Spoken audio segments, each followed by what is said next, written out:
मंगलमूर्तये नमः। श्री गणेशय्य विश्रुतनामा राम नाम महिमांचित धामः। भक्तचित्तवांछित कृपमूर्ति मंगलायतन मंगलमूर्ति। त्रिवेणी माधवं सोमं भरद्वाजं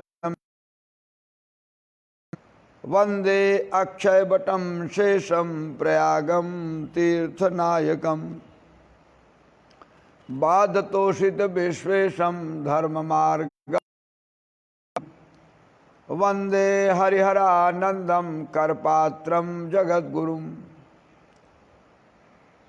नारायणं नमस्कृत्य नरं चैव नरोत्तमं देवीं सरस्वतीं व्यासं ततो जयमुदीरयेत्। श्रीमज्जगद्गुरु शंकराचार्य भगवान की जय। धर्म सम्राट सर्वभूत हृदय विश्ववंद्य शिवावतार अभिनव शंकर श्री स्वामी करपात्री जी महाराज की जय। विप्रवृंद की जय। श्री राम जय राम जय जय राम। श्री राम जय राम जय जय राम। नमः परमहंस स्वादिर चरण कमल चिन्मकरंदाय भक्तजनमानस निवासाय श्रीमत् परमहंसाय श्री सच्चिदानंदाय परम धाम नमामि तत्।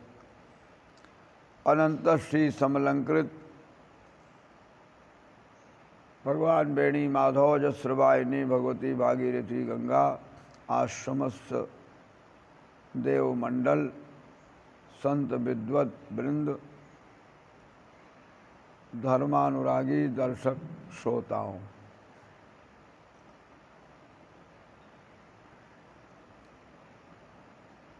विगत दिनों से मनुष्य जीवन की कृतार्थता की दृष्टि से वैदिक आर्य सनातन संस्कृति के आधार पर मनुष्य जीव की सद्गति के आयामों में नित्य कर्म पर विचार हम लोग कर रहे हैं। हमारे यहाँ पूर्व मीमांसा के आधार पर महर्षि याज्ञवल्क्य, महर्षि भारद्वाज, इन महर्षियों के द्वारा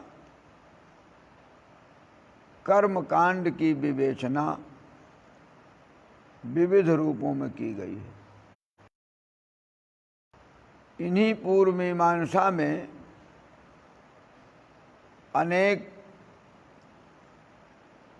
सनातन वैदिक आर्य सिद्धांत के आधार पर शुक्ल यजुर्वेद से कर्मकांड की विधा में ब्राह्मण ग्रंथों के निर्देशन से सूत्र एवं स्मृति ग्रंथ प्राप्त होते हैं। वेदांगों के विभागों में कल्प कहलाते हैं। हम आप सब इन कल्प सूत्रों के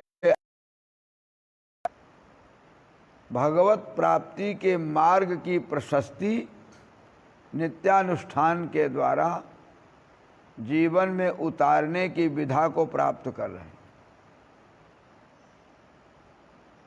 तो हमने भी विगत दिनों में चर्चा की थी कि हमारे जो नित्य कर्म हैं वे भी भगवत प्राप्ति में सहायता प्रदान हैं। वे नित्य कर्म शास्त्रों के द्वारा अनुमोदित होने चाहिए। तो हम लोगों ने कई विषयों पर विचार किया। अब हमारे शौचाचार में स्नान की विधि आ रही है। स्नान विधि के पूर्व दो बातें। एक तो तैलाभ्यंग प्रकरण है, तेल लगाने की विधि। दूसरा, क्षौर कर्म की विधि। गृहस्थों के लिए क्षौर कर्म का विधान, यद्यपि चारों आश्रमों में ब्रह्मचारी को तो क्षौर निषेध है, गृहस्थ को क्षौर कराना है। लंबे दिनों तक बाल नहीं रख सकते, लंबे दिनों तक दाढ़ी मूछ नहीं रख सकते, नाखून नहीं रख सकते। बाल बनवाना अथवा कटवाना गृहस्थों के लिए विहित है। वानप्रस्थियों के लिए भी क्षौर आवश्यक नहीं है। सन्यासियों के लिए 2 महीने से अधिक बाल नहीं रहने चाहिए, इस पर विधान किया गया है की दृष्टि से।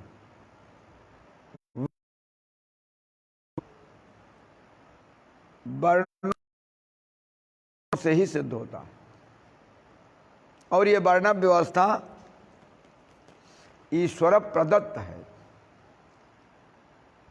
किसी मनमुखी व्यक्ति के द्वारा मनगढ़ंत कोई सिद्धांत नहीं है, वो जन्मना है। जन्मना है, जन्म के आधार पर कर्मणा है।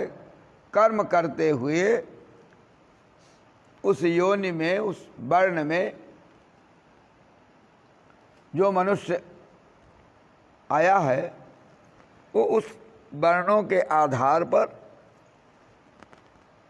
उन कर्मों के विभाग दिए गए हैं। उन्हीं कर्मों के विभागों को जान करके कर्म करने से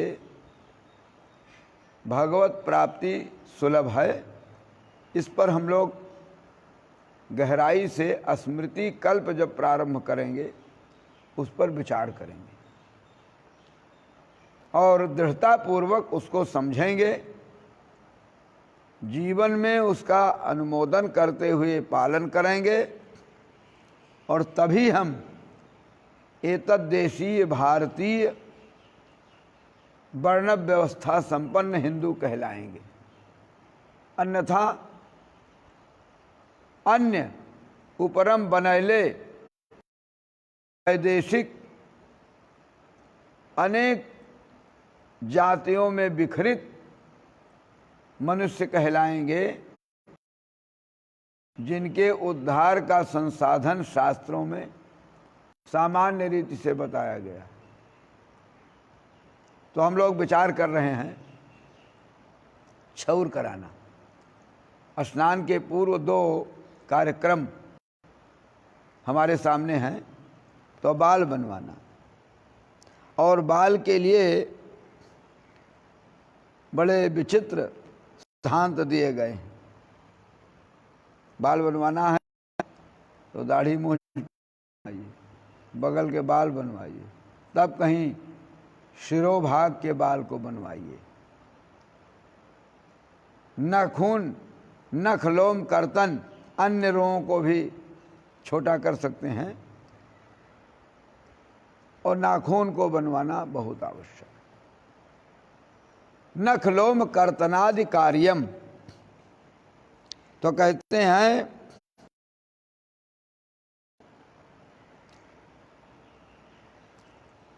केशेषु तिष्ठन्ति वै पापा। बाल क्यों बनवाएं, प्रश्न किया जा सकता है।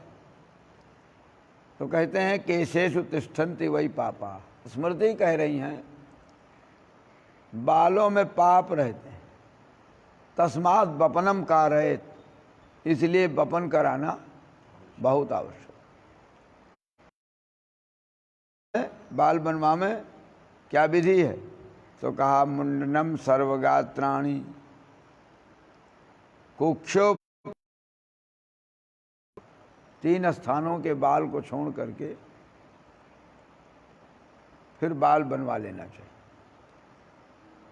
कुक्ष के बाल, उपस्थ जो गोपनीय बाल हैं और शिखा करके बाल बनवाना चाहिए। बड़ा लंबा विस्तार है। बाल बनवाने की एक कड़ी है और एक वर्ग है हमारे यहाँ जो बाल बनाने का काम करता है, उसे नापित कहते हैं। जाति मीमांसा में नापित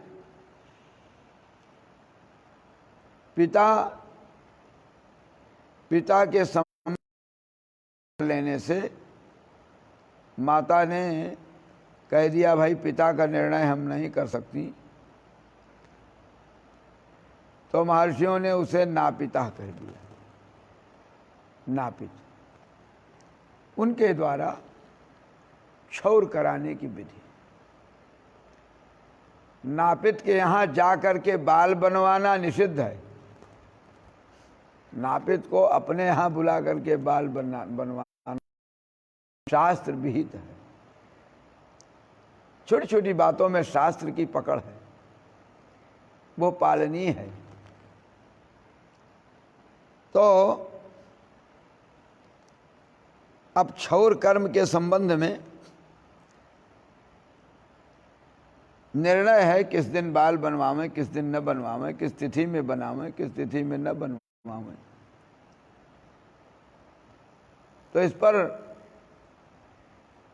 विचार करके और दृढ़तापूर्वक पालन करना चाहिए। इसलिए नित्य कर्म का आयोजन ये हमारे जो ब्रह्मचारी जी विदेश स्वदेश में भ्रमण किए हैं, इन्होंने कहा कि इसका पूरा विवेचन हमारे भारतीय परंपरा के लोगों को जानना चाहिए, जान करके पालन करना चाहिए, पालन करके प्रवृत्त होना चाहिए।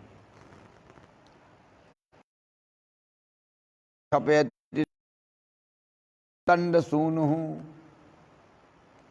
अब देखिए, रविवार को बाल बनवाएंगे तो 1 महीने की आयु घटेगी।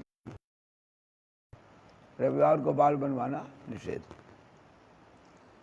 हमारे दूसरे वर्ग के लोग आए, विदेशी लोग भारतवर्ष में अपना शासन बना डाले और नौकरियों में छुट्टी दे दी रविवार को, तो लोग रविवार को यही समझ लेते हैं आज बाल बनवाना, आज कपड़ा धोना, आज विधिवत साबुन लगाकर फेनिल लगाकर स्नान करना, तेल खटाई बहुत सी चटपट की चीज़ें खाना। पर ये सब बातें रविवार के दिन निषिद्ध है। कड़वा भोजन, नमक का विविध प्रयोग, उससे बहुत से बनाए हुए पदार्थ का भोजन बिल्कुल निषेध है। रविवार को तो नमक का निषेध। इस विधि से रविवार को क्षौर कराना निषेध। और कहते हैं भगवान भुवन भास्कर मार्तंड के जो पुत्र शनिदेव हैं, उनका दिन है शनिवार। एक एक बार के एक एक अधिष्ठात्री देवता हैं जो इन बारों के मालिक स्वामी कहे जाते हैं। ये भी विधि है। तो शनिवार के दिन 7 महीने की आयु घटती है। भौमश्चाष्टौ वितरति शुभान अबोधना पंचमासान। मंगलवार को बाल बनवाया तो 8 महीने की आयु, शनिवार को 7 महीना और मंगलवार को 8 महीने की आयु। अबोधना पंचमासान, तो कहा महाराज ये जो दिन हमारे निषिद्ध किए गए हैं, अब बुधवार को बुध के दिन क्षौर कराया तो फिर 5 महीने की आयु।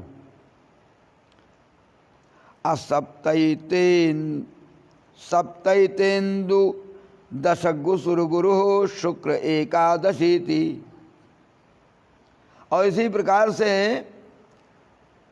सोमवार को 7 महीने की और गुरुवार को 10 महीने की, शुक्रवार को 11 महीने की आयु क्षीण होती है। तो उस दिन के अभिमानी देवता बाल बनवाने के संबंध में, ये गर्ग संहिता का वचन है, बाल बनवाने के संबंध में ये निर्णय देते हैं।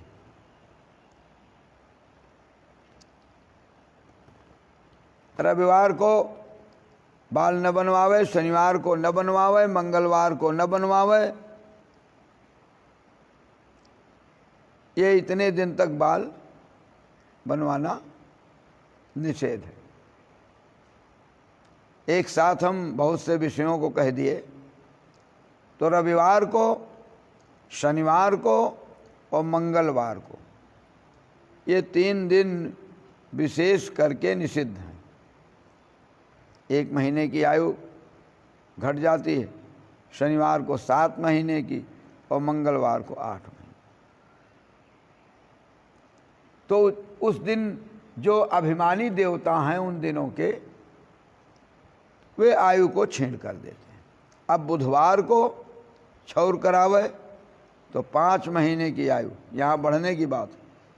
सोमवार को 7 महीने की, गुरुवार को 10 महीने की और शुक्रवार को 11 महीने की आयु बढ़ा देते हैं उस दिन के अभिमानी देवता।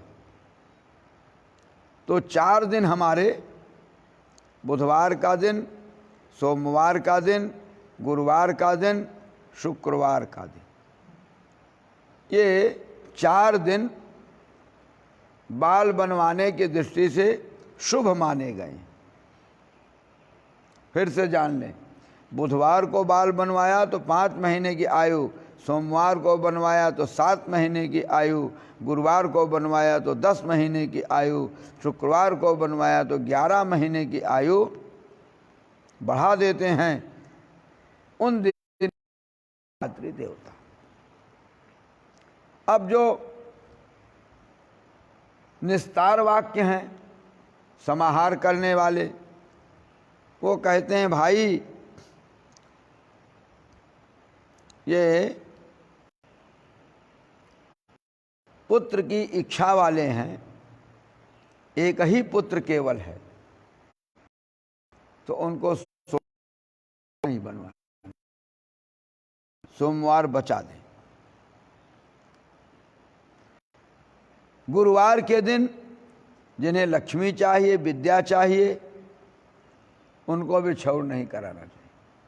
तो हमारे पास 2 दिन बच गया, बुधवार को शुक्रवार को ही मात्र बाल बनवावे। अब इस संबंध में वचन है और कई प्रकार की प्रश्नावलियां भी हैं।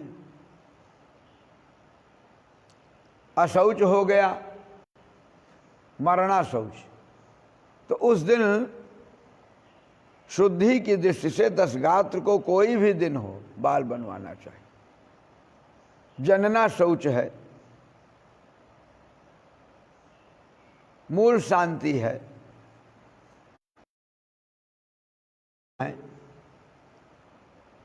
वहां बाल बनवाने इन पर विचार न करें। प्रयाग पहुंचे तो प्रयाग मुंडे लिखा है, जब पहुंचे तभी तीर्थ नारायण को प्रणाम करके और केशत छेदन, बाल का निस्तारण कर दे। तीर्थ विशेष पहुंच करके क्षौर करा दे। क्षौर कराना आवश्यक है।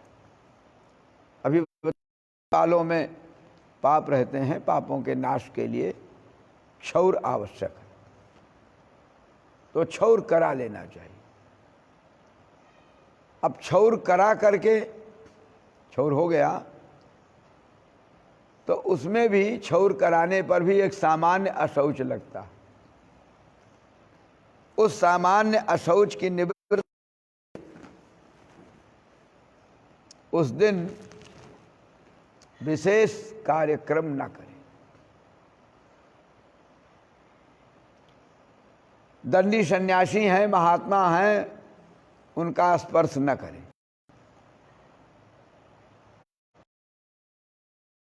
विशेष करके प्रायश्चित की दृष्टि से क्षौर हुआ है, शुद्धि हुई है, भगवान के नाम का स्मरण करे, पंचयज्ञ करे और कदाचित फलहार करे, भोजन। यति दंडी सन्यासियों के तो कड़ा नियम है। क्षौर कराने के दिन, जिस दिन क्षौर करावे उस दिन भिक्षाटन के लिए न जाएं, या प्रथम पाली भिक्षा कर ले, अपराह्न की पाली में क्षौर करावे तो सायंकाल व्रत हो जाएगा। क्षौर के बाद व्रत आवश्यक है। तो इस प्रकार से क्षौर का विधान है। एकादशी है, चतुर्दशी है, अमावस्या है, पूर्णिमा है, संक्रांति है और व्यतिपात योग है, भद्रा है। इतने आवश्यक तिथियों मुहूर्त में भी क्षौर न करावे। क्षौरम क्रिया नैव चतुर्दशी स्यात्। क्षौर की क्रिया चतुर्दशी को नहीं कराई जाती। मंगल के दिन, शनिवार के दिन भी ये क्षौर वर्जित हैं। अभी हम लोगों ने इस पर विचार कर लिया। रविवार, मंगलवार अर्धक क्षौर का विधान है। पर यतियों के लिए, ब्रह्मचारियों के लिए, वानप्रस्थियों के लिए अर्धक क्षौर करावे तो प्रायश्चित करे, इसलिए अर्धक क्षौर नहीं कराना चाहिए। तो क्षौर पर हम लोगों ने बाल बनवाने पर विचार किया। नाखून अंतिम में निकलना चाहिए, अंतिम में नाखून निकाल। क्षौर विधा में नख लोम कर्तन बहुत आवश्यक, और बाल बनवा करके बाल को, नाखून को किसी गड्ढे में डालकर बंद कर देना चाहिए, इधर उधर बाल उड़े नहीं। तो शुद्धि होती है। कभी भी क्षौर करावे, चाहे अर्धक क्षौर कराए चाहे पूर्ण क्षौर कराए, वो बिना स्नान से शुद्ध नहीं होगा। क्षौर कराने के बाद किसी अन्य व्यक्ति का स्पर्श न करे, सीधे स्नान की ओर जाए। अर्धक क्षौरी हो चाहे पूर्ण क्षौरी हो, स्वयं में नहीं बताई गई, लेकिन अब आजकल अर्धक क्षौर स्वयं करना पड़ता है, करते हैं लोग। कहीं न कहीं से उसकी सहायता हमें लेनी पड़ती। तो इस प्रकार से क्षौर कराना चाहिए। क्षौर में शिखा का पूर्ण ध्यान रखे। आजकल नाव लोग बिना शिखा के कोई कर्मकांड होगा नहीं। विशिखो विपवीतश्च यत् कृतम। बिना शिखा के और बिना उपवीत के कोई कार्य संपन्न नहीं हो सकता। इसलिए उपवीत पर तो हम लोग आगे विचार करेंगे, शिखा पर बल दे रहे। गोत्रावलियों के निर्देशानुसार ब्राह्मण आदेश पर जिसकी शिखा दक्षिण है वो दाहिनी तरफ शिखा रखा है, ज्यादा मात्रा में। मध्य में तो शिखा ही है, और जिनकी वाम शिखा है वो बाईं तरफ बाल की मात्रा ज्यादा रखा। तो इस प्रकार से का विधान शास्त्रों में मिलता है। और ये शिखा जितनी बढ़िया रखेंगे उन्नत शिखा रखेंगे, गोखुरी, गोपाद इव, गऊ के पैर खुर के समान शिखा रखेंगे, उतनी अधिक ऊर्जा हम आप सबको प्राप्त होगी। शिखा रखने का वैज्ञानिक तथ्य भी है, धार्मिक तथ्य तो यही सिद्ध करता है, बिना शिखा के आप कोई स्वधर्मानुष्ठान नहीं कर सकते। शिखा में 3 ग्रंथि, 3 बार उसमें ग्रंथि, 3 बार लपेट करके तब ग्रंथि दी जाए, और इस प्रकार से ग्रंथि हो जो सरलता से खुल सके। भोजन के समय, विश्राम के समय, दीर्घ संकादि के समय, रण विजय के लिए आवश्यकता पड़ गई तो शिखा खोल देना चाहिए। किसी संकल्प को लेना है, कार्यक्रम करना है, शिखाबद्ध होकर के उस कर्मकांड को करना चाहिए। बिना शिखा का बंधन किए हम आप कर्मकांड के अधिकारी नहीं। इसलिए शिखा छोड़ना, खोलना और शिखाबद्ध होना, शिखा रखना बड़े महत्व का विषय। अभी सुनाया, विशिखो विपवीतस्य, बिना शिखा के, बिना यज्ञोपवीत के, यत्कृतम सनत्कृतम, जो किया है वो नहीं के बराबर।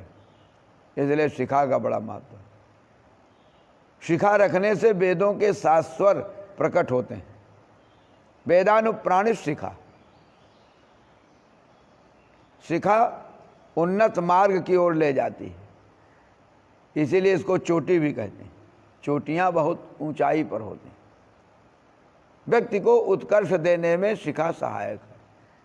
वेद मंत्रों को आकाश से उड़ते हुए उन मंत्रों को भीतर ले आने का काम, उनकी ऊर्जा को धारण करने का काम शिखा ही करती। कोई डरावनी बीभत्स बातें कान में गईं तो शिखा उन बातों को हटा देते हैं, उनका बंधन नहीं करते। इसलिए मौलिकता के आधार पर, नैतिकता के आधार पर, व्यवहारिकता के आधार पर, जातीयता के आधार पर, भारतवासीयता के आधार पर, हिंदू धर्मानुसार वैदिक आर्य सनातन सिद्धांत में शिखा का बड़ा महत्व है और शिखा रखनी चाहिए। भगवान बाल मुकुंद आनंद कंद श्री कृष्णचंद्र यशोदा मैया से कहा करते थे ना, मैया कमाई बढ़ेगी चोटी, किसी कभी ने लिखा। इतने दिन तक माखन रोटी खाते हो गया और शिखा अभी विकराल रूप नहीं धारण किया, तो शिखा को भी दिव्य रूप से धारण करे। अब आप प्रश्न कर सकते हैं कि बाल झड़ गया, शिखा ही नहीं, तो शिखा नहीं है तो जहाँ नीचे जितने बाल हैं उतने बाल में शिखा रखें। चलो ये भी नहीं रह गया तो 3 कुशा की शिखा बना करके अपने शिरोभाग पर रखे अथवा दाहिनी ओर रखे, तभी संकल्प का अधिकारी। इस आधार पर शिखा हमारे यहाँ कर्मकांड के मूल में, कर्मकांड के सिद्धांतों में महत्व रखती है। शिखा विरहितम कर्म तत्त तामस मुच्यते, शिखा विरहित कर्म है वो तो तामसी कर्म हो गए। इसलिए सत्वोद्रेक की दृष्टि से शिखा हमारे जीवन का परम लक्ष्य होना चाहिए।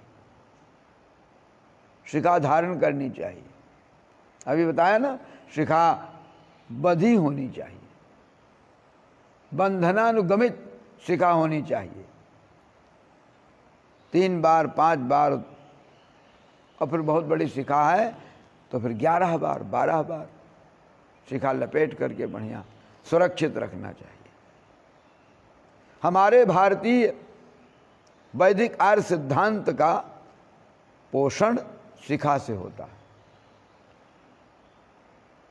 हमारे यहाँ पक्षियों में भी एक पक्षी है जिनका नाम है शिखी।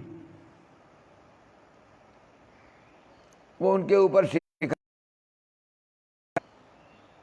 उनके ऊपर मयूर के ऊपर अपने आप शिखा रहती है, वो शिखी कहे जाते, शिखा रखने वाले। हाँ, तो इस प्रकार से शिखा रहने से ब्राह्म मुहूर्त में उठने का पक्ष प्रकट होता है। संध्या, गायत्री, जप, तर्पण, देव अर्चन, देव पूजन, बल वैष्णुदेव, यज्ञ, हवन, ब्रह्म यज्ञ, वेद मंत्र का पाठ, बड़े बड़े आयोजन शिखा से सिद्ध होते। शिखा रहने से भारतवासी वर्णाश्रम धर्मानुसारी हिंदू ब्राह्मण क्षत्रिय वैश्य कहलाता। इन सभी विवेचनों को ध्यान में रखते हुए शिखा पर बल देना चाहिए। यदि कोई नापित, कोई नाऊ शिखा काट दे तो उस पर 302 या जो भी केस बनता है उसको मुकदमा कर देना चाहिए। उसके ऊपर शिखा काटने पर दंडित किया जाए। हमारे स्वधर्मानुष्ठान का बहुत बड़ा लक्षण है ये शिखा रखना। शिखा से हम पहचाने जाते हैं, हिंदू हैं अथवा अन्य वर्ग के। इसलिए हम सब भारतीयों को, भारत में रहने वालों को शिखा पर पूर्ण रूपेण तन्मयता के साथ विचार करते हुए बल देना चाहिए। शिखा का प्रचार भी करना चाहिए। माताओं में शिखा का विधान नहीं है, उनकी चोटी ही शिखा के समान मानी जाती। आजकल तो माताएं बाल कटवाने लगी, जिसको कटवाना और नहीं कटवाना चाहता। ऊट पटांग का बाल विदेशियों के नकल को देख करके बहुत से आजकल के बच्चे मन चले ऊट पटांग की शिखा तो रखते नहीं, ऊट पटांग का बाल रख लेते हैं ऊपर ऊपर, अगल बगल से कटा देते। और जिनको बाल रखना चाहिए, माताओं के बाल में लक्ष्मी होती हैं, पुरुषों के बाल में पाप होते हैं, ये अंतर है। तो माताओं को चोटी रखनी चाहिए, बाल रखना चाहिए, उनको बाल नहीं बनवाना चाहिए। हाँ, सूतक में, मरना शौच में, जन्ना शौच में 1-2 बाल निकालने की विधि है। नख लोम कर्तन में उनको इतने अधिकार है। अब तीर्थ विशेष में अपवाद धर्म है, कहीं कहीं माताओं को मुंडन कराना पड़ता है। जैसे तिरुपति बालाजी गई दर्शन के लिए तो वहाँ मुंडन कराते। ऐसे बहुत से तीर्थों में चली गई माताएं, दक्षिण भारत की माताएं तो प्रायः मुंडन करा लेती। पर ध्यान रहे, बाल कटने, काटने, बनाने, शिखा रखने, इन सब बातों में शास्त्र का अनुमोदन, शास्त्र का समर्थन लेना चाहिए। आज की भाषा में कहें तो कोई भी शब्दावली, कोई भी वाक्यावली, कोई भी निर्देश अशांति देने वाले आते हैं तो शिखा भगवती तुरंत उन बातों को धीरे धीरे धीरे हृदय में डालती है। एकाएक झटका देने के लिए नहीं है। तो इनका बड़ा विधान।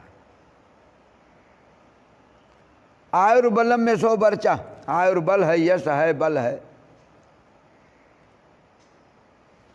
ये बढ़ाने की ताकत शिखा में रहे। शिखा बंधम करो में हम शिखा बंधन कर रहा हूं। वेदों में मंत्र है, मानस्तों के तनय इत्यादि, इन मंत्रों से भी शिखा बंधन करिए। तो शिखा बंधन करना चाहिए। शिखा की सुरक्षा, शिखा में भी बहुत से गुण विराजमान हैं। इसलिए गुणगण महिमा को ध्यान में रखते हुए शिखा रखनी चाहिए। शिखा न रखने का कोई प्रमाद नहीं आने देना चाहिए। कैसे पता चलेगा आप हिंदू हैं? हमारे यहाँ व्यवस्था से जीने पर हिंदू कहा जाता है। प्रकृति जन्य व्यवस्था को मान लेना हमारे हिंदू धर्म का एक कल्प है। अन्य लोग हैं जो काट पीट के बनाए जाते हैं, उनकी शिखा भी चली जाती है, उनके अंगों में भी कतरनी हो जाती है, वे तो काट पीट के बनते हैं। हमारे यहाँ प्रकृति जन्य है। हमारे यहाँ वैदिक आर्य सनातन संस्कृत में मनुष्य प्रकृति जन्य है। इसलिए इन सब बातों पर विचार करते हुए शिखा को महत्व देना चाहिए। श्री राम जय जय राम।